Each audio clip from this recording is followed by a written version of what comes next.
From Wish TV and the All Indiana Podcast Network, this is the News 8 Daily 8 Podcast with Wish TV's Kylie Conway. A Wish TV News 8 update. Hi, this is Kylie Conway, and this is your News 8 Daily 8 for Friday, May 20th. It is going to be a hot one today. We might challenge our warmest day of the year, 89 degrees so far in Indy, but we also might tie a record of 90 degrees set back in 1977. Also going to be pretty windy with gusts 35, 40 miles per hour at times, and it's going to feel muggy outside. We've got some high humidity levels out there. Then some rain chances are coming in for the weekend, so really stay close to that Storm Track 8 weather app. Download it to your phone. Keep looking at it this weekend, especially if you have plans to head outside or maybe go to the track. Qualifications could be impacted by some of the rain chances we have throughout tomorrow.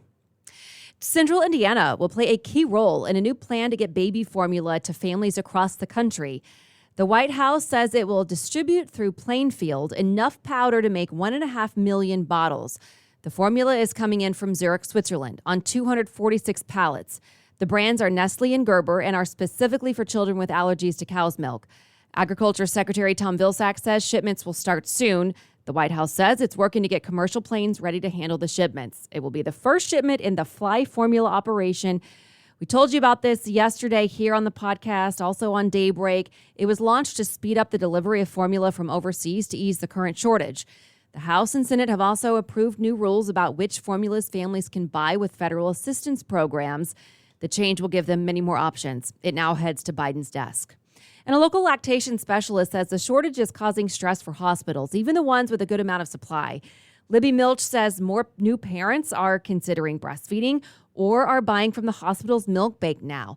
But Milch points out that won't work for everyone. Those women that have called, we're definitely recommending they go to all kinds of stores, places they hadn't really thought about before, maybe drugstores or even organic type stores, because they also usually have brands of formula. Definitely trying to dissuade them from doing any type of homemade stuff. That's very dangerous, especially for children under 6 months of age. A spokesperson for Franciscan Health says no babies have been hospitalized there due to the shortage. And President Biden is starting his 6-day diplomatic trip to Asia. His first stop is South Korea, where he landed this morning. His trip will also include a visit to Japan. A key issue is security of the Korean Peninsula. U.S. intelligence officials say it appears North Korea is getting closer to a test of a long-range missile. The Pentagon insists the president will be safe if the North launches a missile. While in South Korea, Biden will talk with the country's new president and tour a Samsung facility. In Japan, he'll meet with the leaders of Japan, Australia, and India. Back here at home, a woman is stabbed to death at University Park near the War Memorial downtown. IMPD says it's the second stabbing in the area just this week. Officers were called to a fight at the park around 5 yesterday afternoon. The woman died at the hospital. This marks the city's 82nd homicide of 2022. Anyone with information is asked to call IMPD, and according to IMPD's most recent homicide report, the city has had 13 fewer homicides than this time last year. From iTeam 8, the man accused of pulling a gun on a teenager in a road rage case is due in court today. We broke the news of the arrest of Charles Kuhn on Daybreak yesterday. Police say they identified Kuhn through surveillance video and a strong response from people in the community when police shared his picture. We've learned much more about the incident. According to the report from police, it started when the 17-year-old threw a water bottle out of his car window at a gas station. Kuhn said something to him about it, and then the teen followed him onto the street. The teenager describes a back and forth that included tailgating, cutting off, and speeding through several neighborhoods. In the end, the teenager says he started recording as Kuhn got out, shouted at him, and swung a gun at his head. Kuhn is charged with 2 felonies and 1 misdemeanor. In a road rage case in Fishers, a man faces several charges. Police say Avion Johnson fired shots at a pickup truck. It happened Monday night on 106th Street near Lantern Road. Police say the driver of the truck suffered minor injuries. Detectives tracked down Johnson at his home Wednesday. When officers approached, they say he threw a gun into a nearby pond. Officers also found another gun, 2 rifles, 31 pounds of marijuana, and more than $7,000 in cash. Police in Anderson are searching for the person they say shot a 36-year-old woman. It happened yesterday afternoon on Lynn Street. Officers found the woman with at least 1 gunshot wound. Medics took her to a nearby hospital. Her condition's not known. Investigators say they are interviewing multiple witnesses. 3 men no longer face charges in a highly publicized confrontation at Lake Monroe. A judge approved the prosecutor's request to dismiss charges against Vox Booker, Sean Purdy, and Jerry Cox. The conflict happened July 4th of 2020. Cell phone video captured part of it. The case gained national attention when Booker claimed he was the victim of an attempted lynching. Special prosecutor Sonia Learkamp tells us all 3 completed a restorative justice process. It's a replacement for standard court proceedings and said to be the first of its kind. Learkamp did say she was disappointed that the process did not include face-to-face meetings for the 3.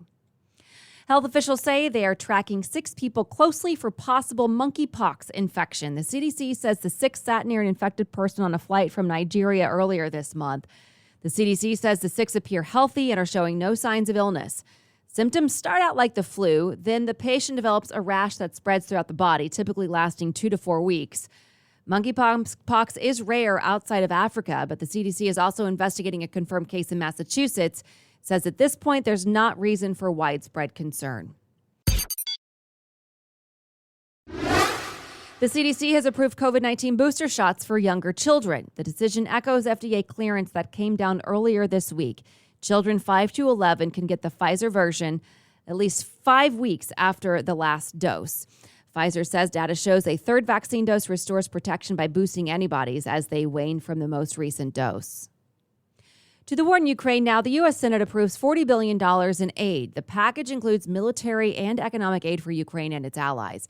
Indiana Senator Todd Young joined 86 senators in approving the bill. Mike Braun was one of 11 Republicans to vote no. Here is Pentagon Press Secretary John Kirby. What we can say for sure is that the Russians have not achieved the objectives they wanted to in the east. They are way behind schedule. And with every village or hamlet they take, the Ukrainians take 1 or 2 back. And so it's a very, very active, kinetic fight. And it's close-in fighting, too. And that's why these artillery pieces are going to be so important. The White House says President Biden will sign the bill during his trip to Asia. The suspect in the Buffalo mass shooting could face even more charges. He appeared in a packed New York courtroom yesterday to face the murder charges already filed. The FBI says agents have finished their work at the scene, the store where the 10 people were killed, but more work is ahead. Our investigation does not stop here. We are investigating this as both a hate crime and as a case of racially motivated violent extremism. The killings happened at a Tops Friendly Market. It's the only grocery store for miles, and it's been closed since the massacre. The president of the supermarket chain says that the store will reopen, but that it'll take time, and he wants it done respectfully. Until then, temporary food banks have opened, and shuttles are taking people in need to stores farther away. A new report from the ATF says gun production has tripled in America over the last 20 years. The Bureau says gun makers produced more than 11 million guns in 2020 compared to 3.9 million in 2000. The report also estimates there were 45,000 privately produced weapons over the last 5 years, including those known as ghost guns. The Biden administration says the report is the first study of firearms production in 2 decades. Oklahoma is set to approve one of the nation's strictest abortion laws. Lawmakers passed a bill yesterday banning abortions from the moment of fertilization. Lawmakers wrote the bill in anticipation of the Supreme Court possibly overturning Roe v. Wade. It would allow private citizens to sue abortion providers who knowingly perform the procedure. The bill makes some exceptions for medical emergencies or if the pregnancy was the result of rape, sexual assault, or incest. The state's governor has previously said he would sign any anti-abortion bill sent to his desk. It's likely to reach him by next week. And we are 9 days away from the 106th running of the Indianapolis 500. Today, drivers take to the track for Fast Friday, the last practice before qualifying. Takuma Sato once again jumped to the top of the speed chart in the final hour of yesterday's practice. He led at 227.519 miles an hour. Today, drivers will get an additional boost of horsepower. 80-degree temperatures and wind may create some tricky conditions, though. Fans will be allowed at the track at 10 o'clock this morning. Today, series officials will add that 90 horsepower to each car, so a number that will get qualifying averages in the 230s. Open practice runs from noon to 6. At 6:15, representatives for each team will draw their qualification positions for tomorrow and Sunday. Tickets are $15, and children 15 and under get in for free. And as we do inch closer to race day, drivers are making every adjustment they can to give them the best chance to take home the trophy. But is there a point where work is not enough? Our Charlie Clifford headed out to the track to try to explain the unexplainable. Are there legitimate jinxes at the Indianapolis 500-mile race? Well, plenty gab about the Andretti family. 61 starts, 1 Borg Warner trophy. But Mario Andretti's revered 1969 win also carries this story. How many drivers have won starting from the second position since Mario? Where'd you start your rookie year? Second, I think. Yeah, second. You're the only person since 1969 to win the race while starting second. Wow. Don't qualify second. It's just one of those things. Sometimes you can win from front row, you can win from mid back. You never know here. You know, it's just it's a long race and almost anything can happen. So we all have a story to tell. As shaky as starting second looks on paper, 20-year-old rookie David Malukas has to deal with this. The 18 attached to his Dalecoin Honda. That number has not won at the Indy 500 in 75 career starts, more than any other entry in race history. Yeah, that is a history, but you know, for me, it's first rookie season, right? It's going to be my first time in the 500, so hopefully, you know, me and the car, we can have a connection and have a first for both of us. Let's sprinkle some magic dust here. Finally a winner, the 18, David Malukas. Thank you very much. It's going to happen. These are just 2 small pieces of evidence that somewhere around here, numbers may mean more than we think. Charlie Clifford, Wish TV, wishtv.com, and follow us on Facebook. Have a great racing weekend, everybody. And today, a new historical marker will be installed downtown on Monument Circle. It's honoring those who helped lead the first Circle City Pride Fest in 1990. Indy Pride says the marker will help kick off its 2022 Pride season.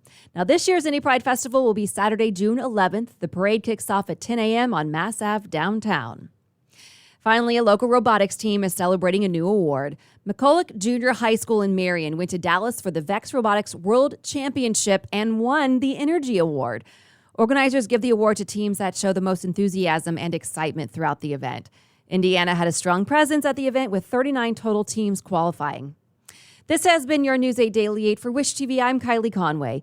Online at wishtv.com and follow us on Facebook when you search Wish TV. This is the News 8 Daily 8 podcast with Wish TV's Kylie Conway. A Wish TV News 8 update on demand. For even more, on demand and on the go. Connect with Wish TV on Facebook at wishtv.com and on the free Wish TV mobile app.